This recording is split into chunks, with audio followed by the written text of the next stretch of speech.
what time is it? Well, we could probably wait. I think a couple people. Yeah. I don't know if we can see if people log on or not. We're just trying a new thing. Yeah. StreamYard's new to us. Let's see. I just got a text. We are live. Perfect. We've been told. What's going on, I guess, right? Yeah, it's going to be the Charlotte recap here. We're just going to try and wait for a few more people to show up, figure out what we can talk about. Yeah, give everybody the opportunity to come on and kind of do a little bit of, what do you like to say, I guess a race recap of the last couple of weeks. Probably not just Charlotte, Atlanta too. Yeah. Kind of like the, this past weekend, it was the 200-mile-per-hour barrage by Pro Stock motorcycles. The whole class was ready to go and find some speed. Yeah, when you say whole class, I mean, it's like you break it down. I don't have the sheets in front of me, but, I think we had 7 200-mile-per-hour runs, like 7 people go 200 miles an hour. Right. I mean, that's pretty impressive. Well, we didn't have any more than 1 3 years ago, So it's pretty awesome to see the class progression going the right way. Everybody just found their way, I'd say, this last weekend.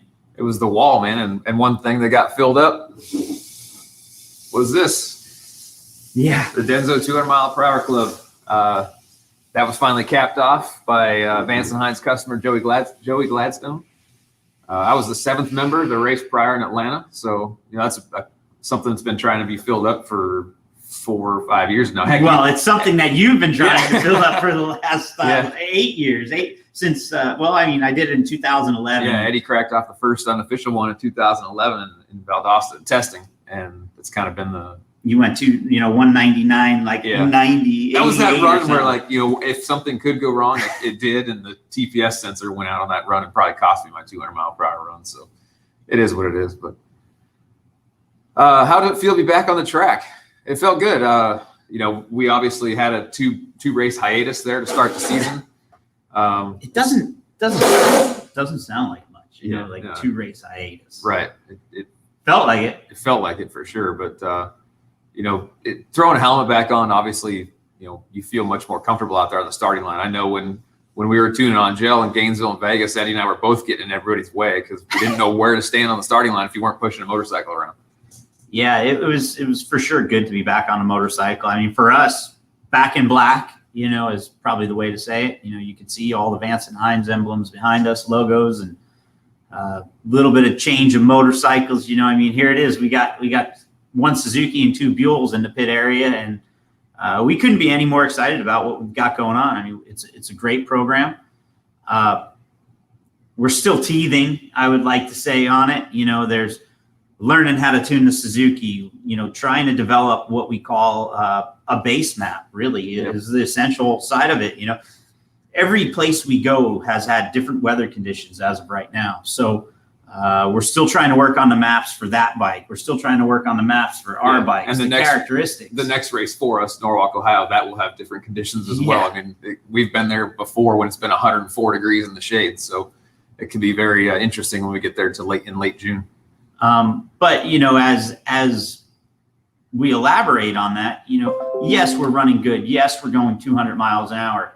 I would just say we lack consistency. And that's on our end. We're trying to learn. We're trying to have an understanding of what the bike wants, how it wants to go down the track, how we need to run them now. So we're getting better, I think, each time. And looks like Mike's got a question. Yeah, he wants to know if Angela's going to ride the Suzuki or will she switch back. We're committed to running her Suzuki the whole season. So that's what Vance and Hines does. our history has been 4 cylinders.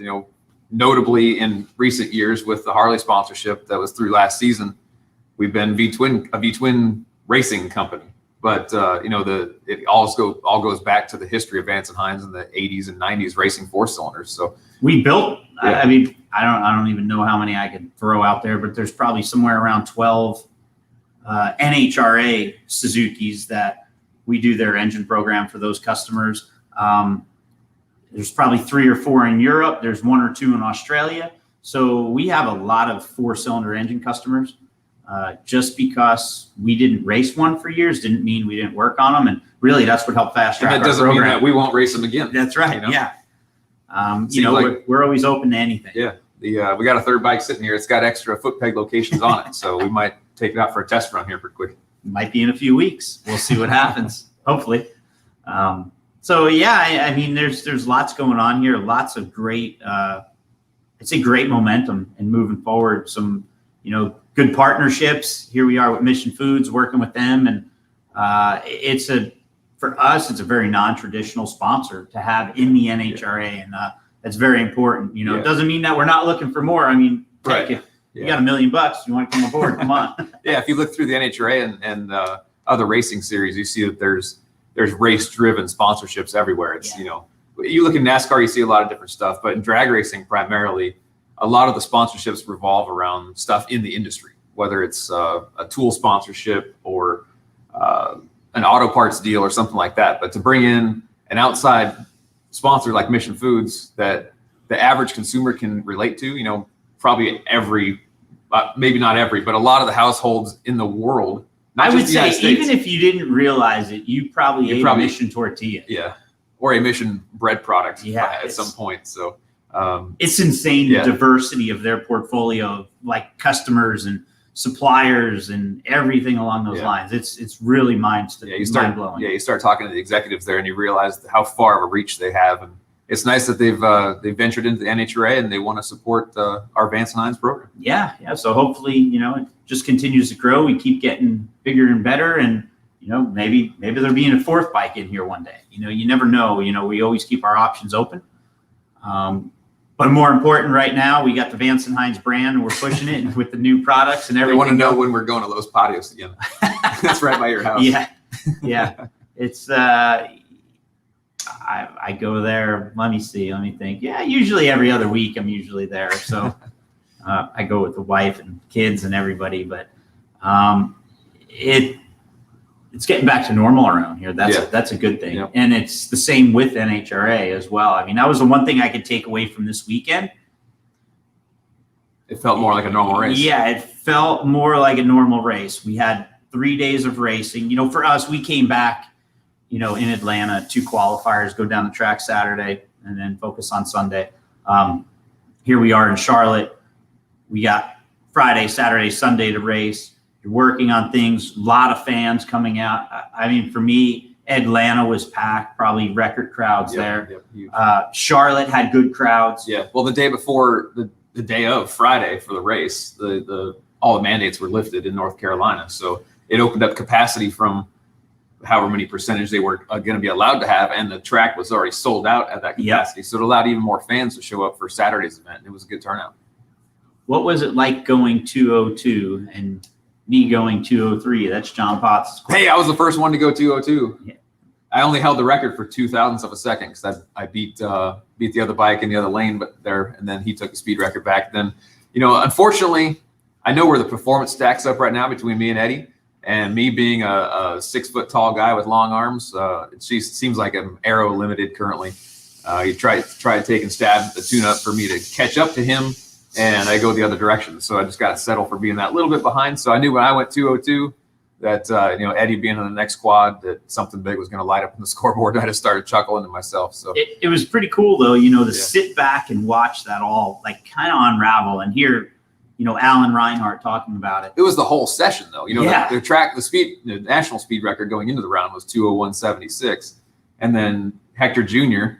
on his Lucas Oil Buell, he cracks off a 2:01.79 to break the speed record, which nobody, I think, really saw it coming right at that time. It just happened, and then everybody had to grasp, like, okay, that just got broken.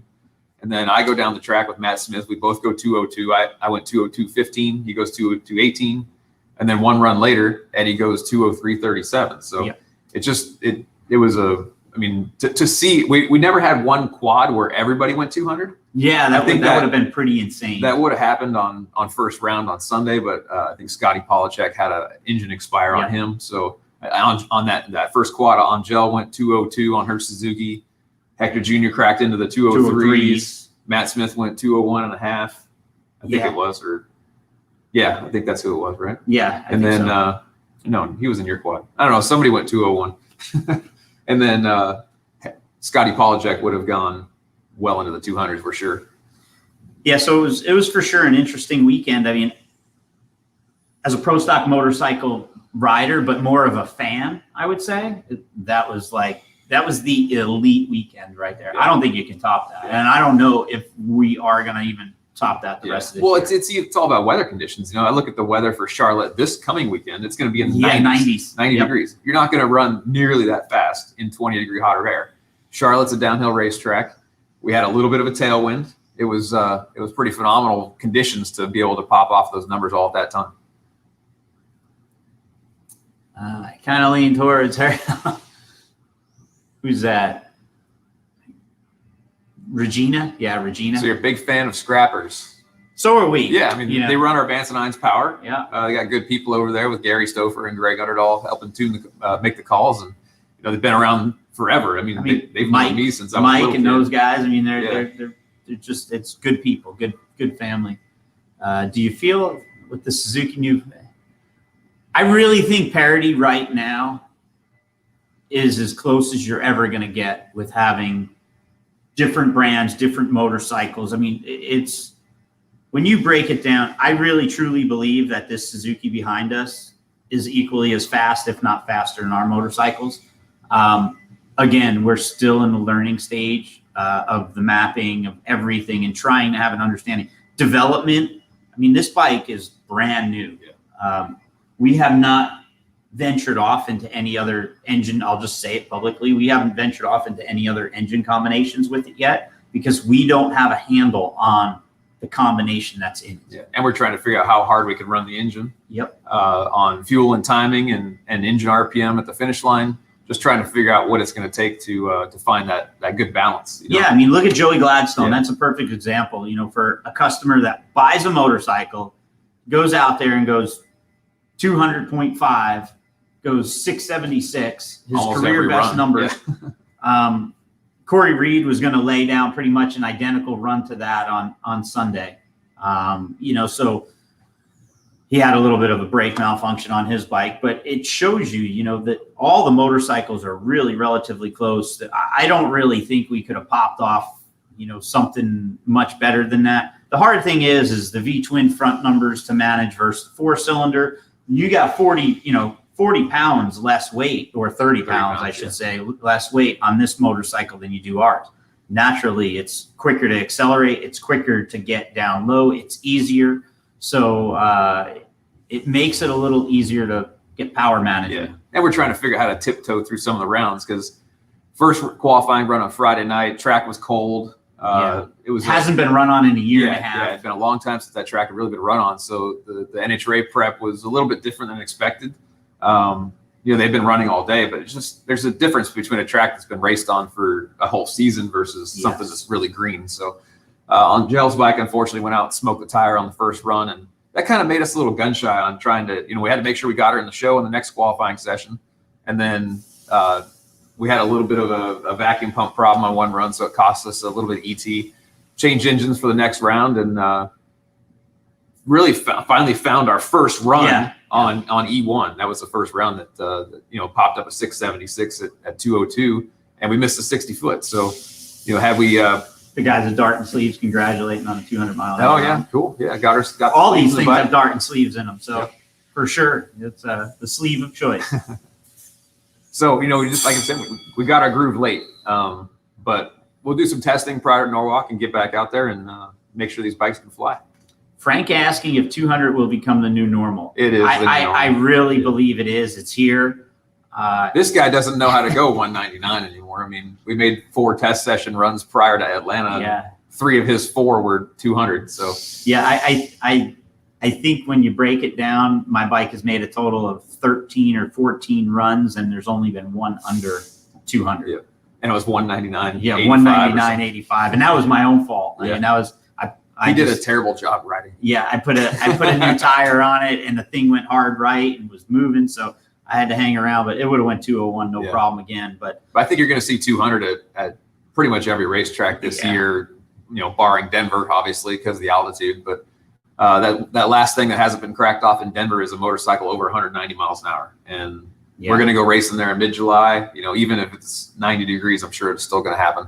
These motorcycles haven't had a chance. 6-second runs also. But, you know, I mean, really, I think we're still a few years away from going in the 6s in Denver. Oh, absolutely, yeah. We should be able to get down to 7.0s this year, which is a far cry from when I started racing. We were going 7.50s in Denver in 2000. So, yeah, that would be my plan. So dip into the 7.0s and get somewhere in that 190 mile an hour range.